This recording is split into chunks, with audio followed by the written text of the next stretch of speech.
fundamentally speaking, the US market is not that attractive right now because of what's happening in the markets, because of what Trump is doing in the market, because of all the tariffs, all the taxes, and everything like that.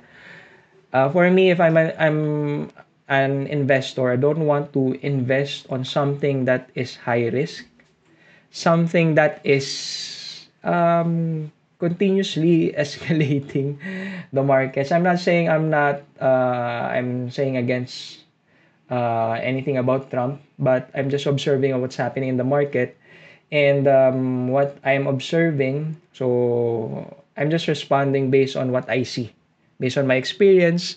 And for me, technical wise, aside from the fundamentals, the dollar is not looking good.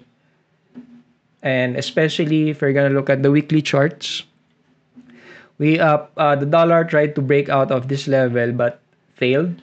It did not get any sustained upside, then broke down and proceeded to the lows.